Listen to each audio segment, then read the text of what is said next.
आज की ये भगवान राघव की जो पावन गाथा है ना, वाल्मीकि जी महाराज द्वारा कृत जो रामायण परम ग्रंथ है, उन्हीं का रावण भगवान का आश्रय लेकर के आज की जो कथा है वो पंचम अध्याय में प्रवेश कर रही है। रामायण के नवान की विधि,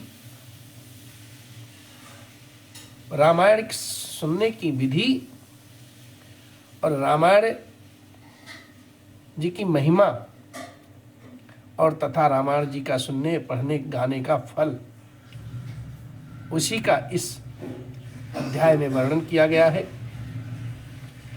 आज की पावन गाथा सूत जी महाराज ऋषियों को सुनाते हैं और कहते हैं, रामायणस्य महात्म्यं श्रुत्वा प्रीतो मुनीश्वरः सनत्कुमारः प्रपच्छ नारदं मुनिसतत्तमम्। सूत जी महाराज कहते हैं, रामायण का ये महात्म्य सुनकर मुनीश्वर सनत कुमार बहुत प्रसन्न हुए। कौन सा महात्म्य? अभी पिछले अध्याय में जो आप सबने सुना है, रामायण कौन से मास में कहना चाहिए, कौन से मास में पढ़ना चाहिए, कौन से मास में सुनना चाहिए, किन किन मास में कहना चाहिए और कब कभी भी सुनना चाहिए। रामायण कहने की, करने की जो पावन प्रसंग शरद कुमार जी ने सुना, वो सुनकर के बहुत प्रसन्न हुए। उन्होंने मुनिश्रेष्ठ नारद जी से पुनः जिज्ञासा की। नारद जी से बोले, हे प्रभु, हे महर्षि, रामायणस्य महात्म्यं कथितं वै मुनीश्वर, इदानीं श्रोतुमिच्छामि विधिं रामायणस्य च। सनत कुमार बोले नारद जी से, हे मुनीश्वर, आपने रामायण का महात्म्य कहा, अब मैं उसकी विधि सुनना चाहता हूँ। कहते हैं, यतच्वापि महाभाग मुने तत्त्वार्थ को विदा, कृपया परयाविष्टो यथावद वक्तुर्महर्षि। हे महाभाग मुने, आप तत्वार्थ ज्ञान में कुशल हैं, अतः अत्यंत कृपा पूर्वक इस विषय को यथार्थ रूप से बताइए। नारद जी महाराज आगे कहते हैं, रामायणं विधिं चैव शृण्वध्वं सुसमाहिता, सर्वलोकेषु विख्यातं सर्गमोक्ष विवर्धनम्। नारद जी ने कहा, हे महर्षियों, तुम लोग एकाग्र चित्त होकर के रामायण की वह विधि सुनो जो संपूर्ण लोकों में विख्यात है। वह स्वर्ग तथा मोक्ष संपत्ति की वृद्धि करने वाली है। विधानम तस्य वक्ष्यामि श्रुद्धं गदतो मम, रामायणं कथां कुर्वन् भक्ति भावेन भावितः। मैं रामायण कथा का श्रवण का विधान बता रहा हूँ, अब तुम सब लोग उसे सुनो। रामायण कथा का अनुष्ठान करने वाले वक्ता एवं श्रोता को भक्ति भाव से भावित होकर के उस विधान का पालन करना चाहिए। कौन सा विधान है? एन चीणेन पापानां कोटि कोटि प्रयस्यति, चैत्रे माघे कार्तिके च पंचाम्याम यथा अर्भ भवेत्। उस विधि का पालन करने से करोड़ों पाप नष्ट हो जाते हैं। चैत मास, माघ मास तथा कार्तिक मास के शुक्ल पक्ष की पंचमी तिथि को कथा आरंभ करनी चाहिए। चैत मास और माघ मास, कार्तिक मास की पंचमी तिथि शुक्ल पक्ष को ये कथा आरंभ करनी चाहिए। अब बाबा आगे लिखते हैं और नारद जी महाराज अपने मुखारविंद से कहते हैं, क्या? संकल्पम तु ततः कुर्यात् स्वस्ति वाचन पूर्वकम्, अहो भिर्नवभिः श्राव्यम रामायण कथामृतम। पहले स्वस्ति वाचन करके फिर ये संकल्प करें कि हम 9 दिनों तक रामायण की अमृतमयी कथा सुनेंगे। अद्य अभृत्यहम राम शृणोमि तत्व कथामृतम प्रत्यम पूर्णतामीति तव राम प्रसादतः।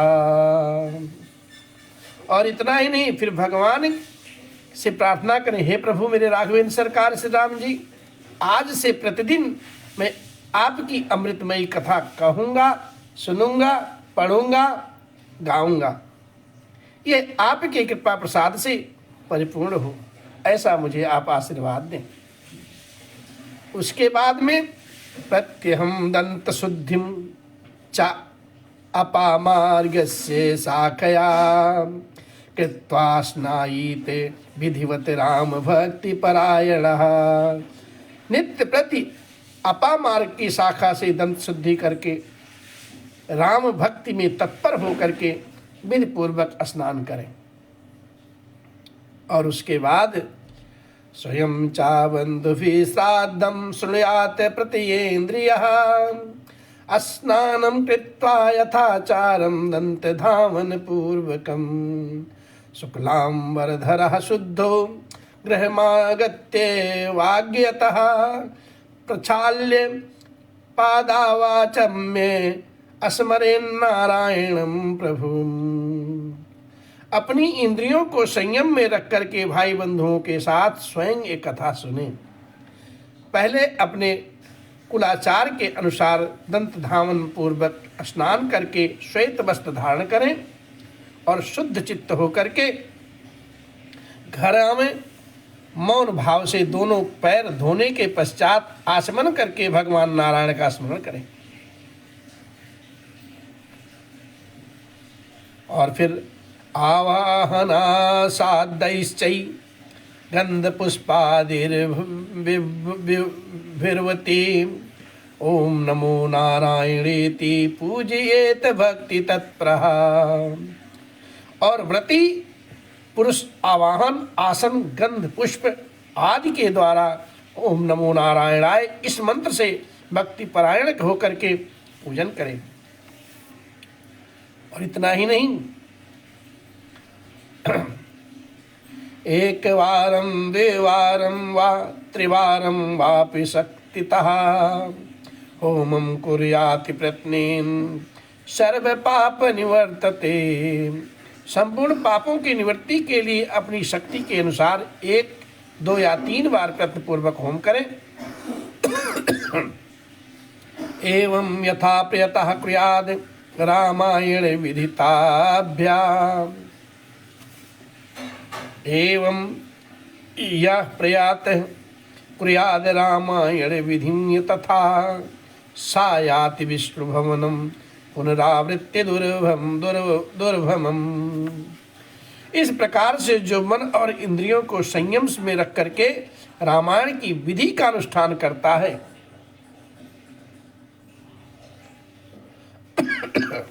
वह भगवान के विष्णु भगवान के धाम में चला जाता है और जहाँ से लौट करके वह फिर इस संसार में इस भव बंधन में नहीं पड़ता है। और इतना ही नहीं,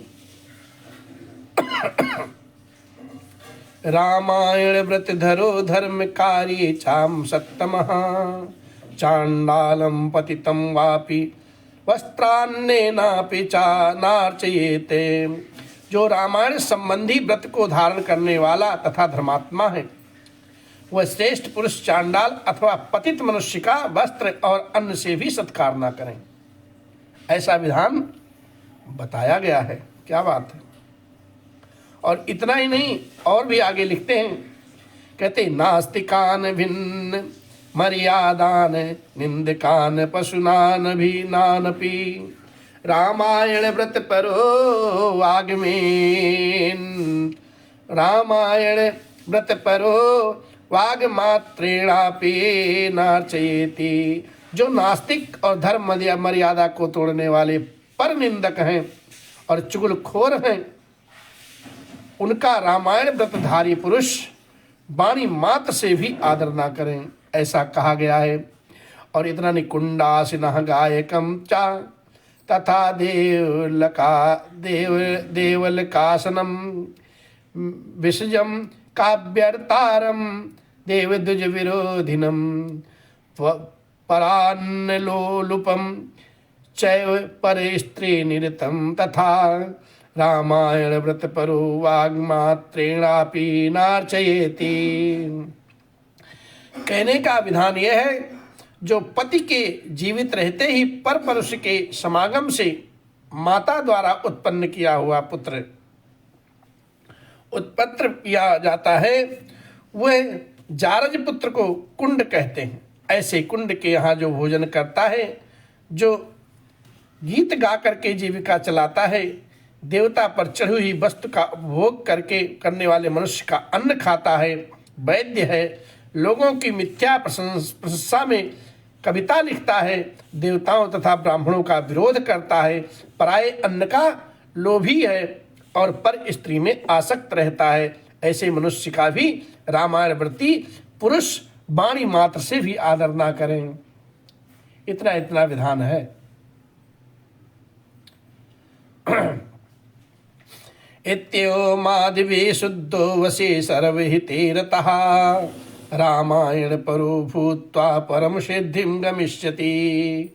इस प्रकार दोषों से दूर हुए शुद्ध होकर के जितेंद्रिय एवं सबके हित में तत्पर रहते हुए जो रामायण का आश्रय लेता है, वह परम सिद्धि को प्राप्त होता है। नास्ति गंगा समम तीर्थम नास्ति मार्ति समो गुरुः नास्ति विष्णु समो देव नास्ति रामायणात् परम। गंगा जी के समान न कोई तीर्थ है और माता जी के समान न कोई गुरु है, और भगवान विष्णु के सदृश देवता तथा रामायण से बढ़कर कोई उत्तम वस्तु नहीं है। नास्ति वेद सम शास्त्रम नास्ति शांति समम सुखम नास्ति शांति परम ज्योतिर नास्ति रामायणम परम। वेद के समान शास्त्र और शांति के समान सुख और शांति से बढ़कर ज्योति तथा रामायण से उत्कृष्ट कोई काव्य नहीं है। और इतना ही नहीं, नास्ति क्षमा समम सारम नास्ति कीर्ति समम धनम नास्ति ज्ञान समो लाभो नास्ति रामायणात् परम। क्षमा के सदृश बल और कीर्ति के समान धन, ज्ञान के सदृश लाभ है, और रामायण से बढ़कर कोई उत्तम ग्रंथ नहीं है। तदंते वेद विदुषे गाम तद्दाश्चे सदाक्षिणाम रामायणम पुस्तकम चा वस्त्रा अलंकारणादिकम। रामायण कथा के अंत में वेदज्ञ वाचक को दक्षिणा सहित गौ का दान करें, उन्हें रामायण की पुस्तक तथा वस्त्र और आभूषण आदि दें। रामायणम पुस्तकम यो वाचकाय प्रयच्छति सा याति विष्णु भवनम यत्र गत्वा च न शोचति। जो वाचक को रामायण की पुस्तक देता है, वह भगवान विष्णु के धाम में जाता है, जहाँ जाकर उसे कभी शोक नहीं करना पड़ता। नवाहज फलम कर्तु शृण्व सर्वविदाम्बर पंचम्याम तु समारंभे रामायण कथामृतम कथा श्रवण मात्रेण सर्व पापै प्रमुच्यते। धर्मात्माओं में श्रेष्ठ सनत कुमार रामायण जी की नवान कथा सुनने से यजमान को जो फल प्राप्त होता है, उसे सुनो। पंचमी तिथि की रामायण की अमृतमय कथा को आरंभ करके उसके श्रवण मात्र से मनुष्य सब पापों से मुक्त हो जाता है। यदि द्वयं कृतं तस्य पुंडरीक फलम लभेत प्रतिधारी तु श्रवणं यः कुर्यात् सा जितेन्द्रियः अश्वमेधस्य यज्ञस्य द्विगुणं फलमश्नुते अश्वमेधस्य यज्ञस्य द्विगुणं फलमश्नुते चातुः कत्कृत्व सुतं येन कथितं मुनिसत्तमाः सा लभेत परमं पुण्यमाग्निष्टोमाष्ट संभवम्। यदि 2 बार यह कथा श्रवण की गई तो श्रोता को पुंडरीक यज्ञ का फल मिलता है। क्या बात है! ये कथा यदि 2 बार श्रवण की गई तो श्रोता को पुंडरीक यज्ञ के समान फल मिलता है। जो जितेंद्रिय पुरुष व्रत धारण पूर्वक रामायण कथा को श्रवण करता है वह 2 अश्वमेध यज्ञों का फल प्राप्त पा लेता है। हे मुनिवरों, जिसने 4 बार इस कथा का श्रवण किया है वो 8 अग्निओष्टम के परम पुण्य का फल भागी होता है। और पंचकृतो व्रतमिदं कृतं येनं महात्मना यज्ञ अग्निष्टोमजं पुण्यं द्विगुणं प्राप्नुयात् नरः। जिस महामनस्वी पुरुष ने 5 बार रामायण जी का कथा श्रवण का व्रत पूरा कर लिया है वह अत्य अग्निष्टोम यज्ञ के दुगुण पुण्य का फल भागी हो जाता है। और इतना ही नहीं, एवं व्रतम चा खड्वारम कुर्यादयस्तु समाहितः अग्नि अष्टोमस्य यज्ञस्य फलम अष्टम गुणम लभेत। जो एकाग्रचित होकर के इस प्रकार 6 बार रामायण जी की कथा के व्रत का अनुष्ठान पूरा कर लेता है वह अग्नि अष्टोम यज्ञ के 8 गुने फल का भागी हो जाता है। नारी वा पुरुषः कुर्यादष्ट कृतो मुनीश्वराः नरमेधस्य यज्ञस्य फलम 5 गुणम लभेत। हे मुनीश्वरों, स्त्री हो या पुरुष जो 8 बार रामायण कथा को सुन लेता है वह नरमेध यज्ञ का 5 गुना फल पाता है। नरो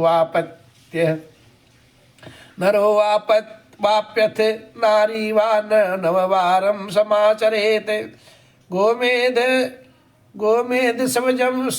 स्वजम पुण्यम सा लभेत त्रिगुणम नरः। जो स्त्री या पुरुष 9 बार इस व्रत का आचरण करता है वह सीधे गोमेध यज्ञ का पुण्य फल प्राप्त कर लेता है।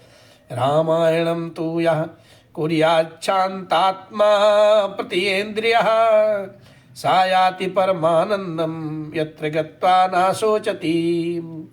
जो पुरुष शांत चित्त और जितेंद्रिय होकर के रामायण यज्ञ का अनुष्ठान करता है वह उस परमानंदमय धाम में जाता है जहां जाकर उसे कभी शोक नहीं करना पड़ता। और इतना ही नहीं, रामायण परो नित्यम गंगा स्नान परायणः धर्म मार्ग प्रवक्तारो मुक्तायो न संशयः। जो प्रतिदिन रामायण जी का पाठ अथवा श्रवण करता है, गंगा नहाता है और धर्म मार्ग का उपदेश देता है, ऐसे लोग संसार सागर से मुक्त ही हैं, इसमें तनिक भी संशय नहीं है। यतीनाम ब्रह्मचारिणाम प्रवीराणाम च सत्तमाः नवान्ना किल श्रोतव्या यत् कथा रामायणस्य च। महात्मों, यतियों, ब्रह्मचारियों तथा प्रवीरों को भी रामायण जी की नवान कथा सुननी चाहिए। श्रुत्वा नरो राम कथामती दीप्तोऽति भक्तितः ब्राह्मणा पदमासाद्य तत्रैव परिमोदते। राम जी की कथा को अत्यंत भक्तिपूर्वक सुनकर मनुष्य महान तेज से उद्दीप्त हो उठता है और ब्रह्मलोक में जाकर के वहीं आनंद का अनुभव करता है। और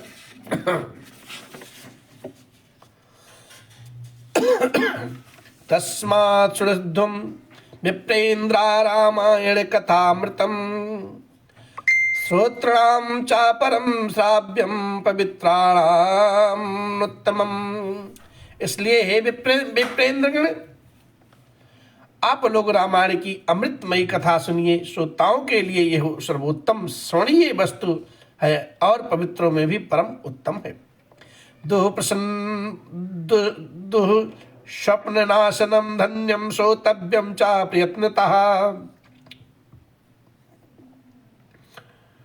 दुःस्वप्न नाशनम धन्यम श्रोतव्यम च प्रयत्नतः।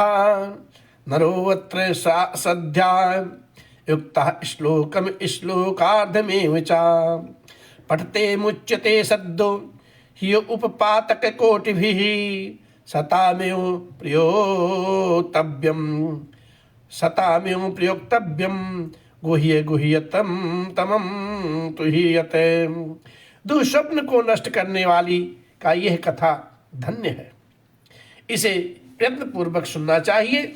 जो मनुष्य श्रद्धायुक्त होकर के इसका एक श्लोक अथवा आधा श्लोक भी पढ़ता है वह तत्काल ही करोड़ों उपपातकों से छुटकारा पा जाता है। यह गुह से भी गुहतम वस्तु है, इसे सत्पुरुषों को ही सुनना चाहिए। अब नारद जी महाराज आगे बताते हैं, वाचेद राम भवने पुण्य क्षेत्रे चा संसदी ब्रह्मद्वेषरतानां चा दंभाचार रतात्मनां लोकवंचक वृत्तीनां नाव्रियादिदेमुत्तमम्। भगवान श्री राम जी के मंदिर में अथवा किसी पुण्य क्षेत्र में सत्पुरुषों की सभा में रामायण कथा का प्रवचन करना चाहिए। जो ब्रह्मद्रोही पाखंडपूर्ण आचरण में तत्पर तथा लोगों को ठगने वाली वृत्ति से युक्त हैं उन्हें यह परम उत्तम कथा नहीं सुनानी चाहिए। ऐसा विधान, ऐसा मर्यादा है।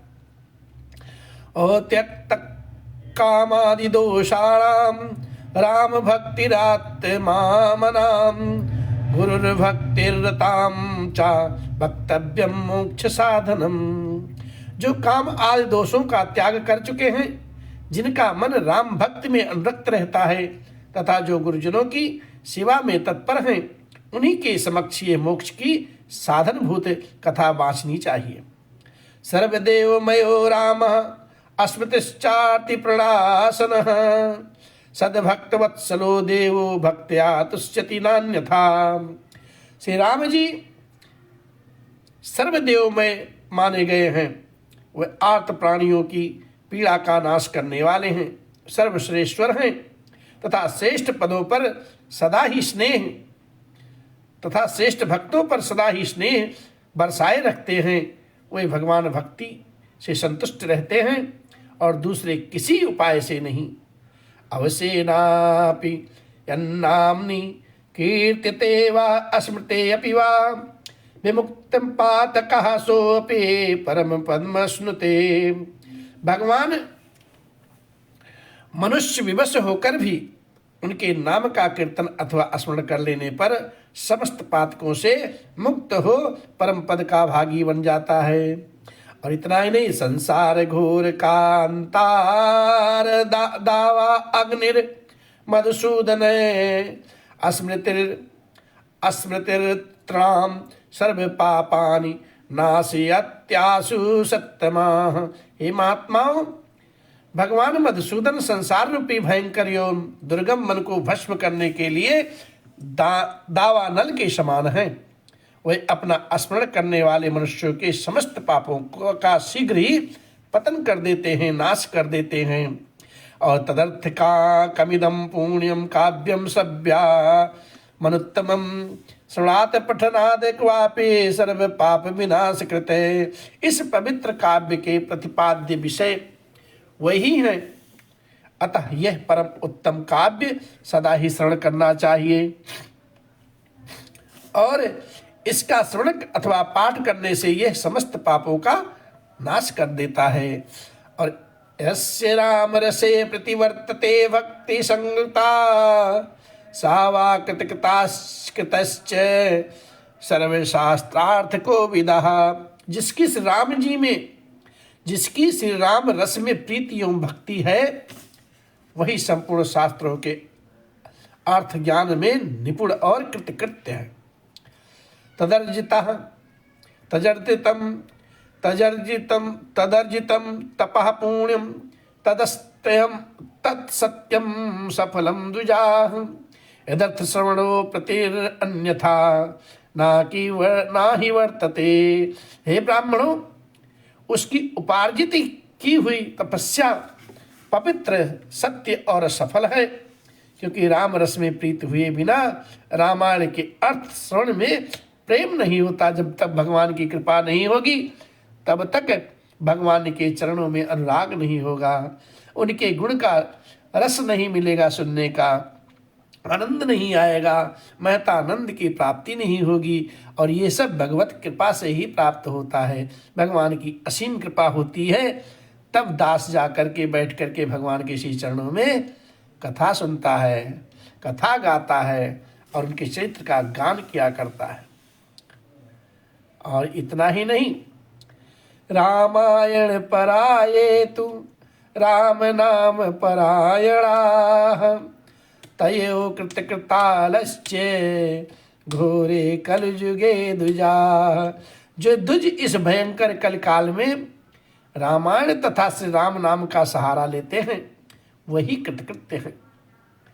नावान्ह किले श्रोतव्यम रामायण कथामृतम ते कृतज्ञा महात्मानस्तेभ्यो नित्यम नमो नमः। रामायण की इस अमृतमयी कथा का नवान श्रवण करना चाहिए। जो महात्मा ऐसा करते हैं, जो महात्मा ऐसा करते हैं वे कृतज्ञ हैं, उन्हें प्रतिदिन मेरा बारंबार नमस्कार है। राम नामयो नामयो नामयो मम जीवनम कलो नास्त्वे नास्त्यो नास्त्यो गतिरन्यथा। श्री राम जी का नाम, केवल श्री राम नाम ही मेरा जीवन है। कलयुग में और किसी उपाय से जीवों की सद्गति नहीं होती, नहीं होती, नहीं होती, ऐसा नारद जी महाराज प्रमाणित करते हैं, कहते हैं। अब शुद्ध जी महाराज फिर कहते हैं, एवं सनत कुमारस्तु नारदेन महात्मना सम्यक प्रोविद प्रबोधितः सद्दः पराम निवर्तिमापः। शुद्ध जी महाराज कहते हैं, हे महात्मा, शुद्ध जी महाराज कहते हैं, महात्मा नारद जी के द्वारा इस प्रकार से ज्ञानोपदेश पाकर के सनत कुमार जी को तत्काल ही परमानंद की प्राप्ति हो गई। तस्मात् शृण्वध्वं विप्रेन्द्रा रामायण कथामृतम नवान्न किले श्रोतव्यम सर्व पापैः प्रमुच्यते। अतः हे विप्रवरों, तुम सब लोग रामायण की अमृतमयी कथा सुनो। रामायण को 9 दिनों में ही सुनना चाहिए। ऐसा करने वाला समस्त पापों से मुक्त हो जाता है। श्रुत्वा चैतन्य महाकाव्यम वाचकम यस्तु पूजयेते तस्य विष्णुः प्रसन्नः स्यादिस्यासादुजुत्तमः। हे द्विजोत्तमो, इस महान काव्य को सुन करके जो वाचक की पूजा करता है उस पर लक्ष्मी सहित भगवान विष्णु प्रसन्न होते हैं। वाचके प्रीति मापन्ने ब्रह्म विष्णु महेश्वरा प्रीता भवन्ति विप्रेन्द्रा नात्र कार्या विचारणा। विप्रेंद्रगण, वाचक के प्रसन्न होने पर ब्रह्मा विष्णु और महादेव जी भी प्रसन्न हो जाते हैं। इस विषय में कोई अन्यथा विचार नहीं करना चाहिए। रामायण वाचकाय गावो वासांसि कांचनम रामायणम पुस्तकम च दत्तात् वित्तानुसारत। रामायण के वाचक को अपने वैभव के अनुसार गौ, वस्त्र, स्वर्ण तथा रामायण की पुस्तक आदि वस्तुएं देनी चाहिए। तस्य पुण्य फलम वक्षे श्रद्धम सुसमाहिताः नावाद्यन्ते ग्रहास्तस्य भूतवेतालकादयः तस्यैव सर्वश्रेयांसि वर्धन्ते चरिते श्रुते। और उस दान का पुण्य फल बता रहा हूँ, आप लोग एकाग्रचित्त होकर के सुने। उस दाता को ग्रह तथा भूत बेताल आदि कभी बाधा नहीं पहुंचाते। श्री रामचरित्र का श्रवण करने पर श्रोता के संपूर्ण श्रेय की वृद्धि हो जाती है। न चाग्निवार्धते न चाग्निर्बाधते तस्य न चौरादिभयं तथा एतज्जन्मार्जिते पापैः सद्दायो विमुच्यते। सप्तवंश समेतस्तु देहांते मोक्षम अपनुयाते। उसे ना तो अग्नि की बाधा प्राप्त होती है और ना चोर आदि का भय रहता है। वह इस जन्म में उपार्जित किए हुए समस्त पापों से तत्काल मुक्त हो जाता है। वह इस शरीर का अंत होने पर अपनी 7 पीढ़ियों के साथ मोक्ष का भागी बन जाता है। एतवतः समाख्यातम नारदेन प्रभासितम सनत कुमार मुने प्रेक्षते भक्तितः पुरा।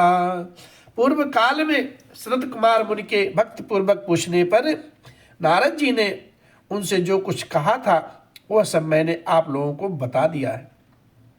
इस रामायण महाकाव्य के द्वारा अब रामायणम आदि काव्यम रामायणमादि काव्यम सर्ववेदार्थ सम्मतम सर्व पापहरम पुण्यम सर्व दुखत निवर्हणम समस्त पुण्य फल प्रदम सर्व यज्ञ फल प्रदम। रामायण आदि काव्य है, ये संपूर्ण वेदार्थों की सम्मति के अनुकूल है। इसके द्वारा समस्त पापों का निवारण हो जाता है। ये पूर्णिमय काव्य संपूर्ण दुखों का विनाशक तथा संपूर्ण पुण्यों और यज्ञों का फल देने वाला है। इसलिए ये पठन्त्यत्र विबुधाः श्लोकम श्लोकार्थमेव च न तेषां पापबन्धस्तु कदाचिदपि जायते। जो विद्वान इसके एक या आधे श्लोक का भी पाठ करते हैं उन्हें कभी पापों का बंधन नहीं प्राप्त होता। रामार्पितमिदं पुण्यं काव्यम तु सर्वकामदं भक्त्या शृण्वन्ते विद्यन्ते तेषां पुण्य फलम शृणु। श्री राम जी को समर्पित किया हुआ यह पुण्य काव्य संपूर्ण कामनाओं को देने वाला है। जो लोग भक्ति पूर्वक इसे सुनते हैं, समझते हैं, गाते हैं, गुनगुनाते हैं, ध्यान करते हैं, उनको प्राप्त होने वाले पुण्य फल का वर्णन सुनो। सतजन्मार्जिते पापैः सद्यो विमोचिता सहस्त्र कुल संयुक्तैः प्रयान्ति परमं पदम। वे लोग 100 जन्मों में उपार्जित किए हुए पापों से तत्काल ही मुक्त हो जाते हैं, अपनी हजारों पीढ़ियों के साथ परम पद को प्राप्त होते हैं। किम तीर्थैर गो प्रदानैर्वा किम तपोभिः किम ध्वरैः अहन्यहनि रामस्य कीर्तनम परिश्रुस्वताम। जो प्रतिदिन श्री राम जी का कीर्तन सुनते हैं उनके लिए तीर्थ सेवन, गोदान, तपस्या तथा यज्ञों की क्या आवश्यकता है। चैत्रे मासे कार्तिके च रामायण कथामृतम नवैर हो भी श्रोतव्यम रामायण कथामृतम। चैत मास, माघ मास तथा कार्तिक मास में रामायण की अमृतमयी कथा का नवान पारायण सुनना चाहिए। राम प्रसाद जनकम राम भक्ति विवर्धनम सर्व पाप क्षयकरम सर्व संपत्ति विवर्धनम। रामायण श्री रामचंद्र जी की प्रसन्नता प्राप्त कराने वाला, श्री राम भक्ति को बढ़ाने वाला, समस्त पापों का विनाशक तथा सभी संपत्तियों की वृद्धि करने वाला है। यस्त्वेत शृणुयादपि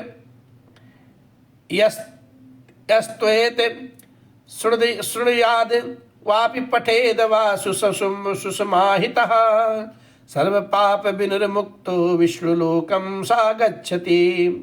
जो एकाग्रचित होकर के रामायण को सुनते हैं अथवा पढ़ते हैं वह सब पापों से मुक्त होकर के भगवान विष्णु के लोक में जाते हैं, इसमें तनिक भी संदेह नहीं है।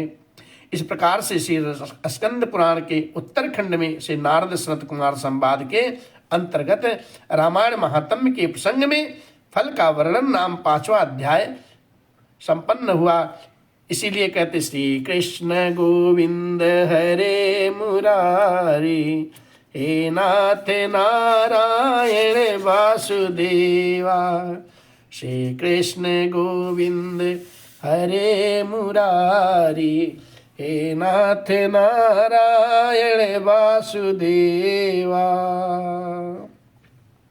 कथा विसर्जन होते हैं बाबा शंभुनाथ हनुमान राम लखन सिय जानकी करहु सदा कल्याण श्यावर राम। जय जय राम मेरे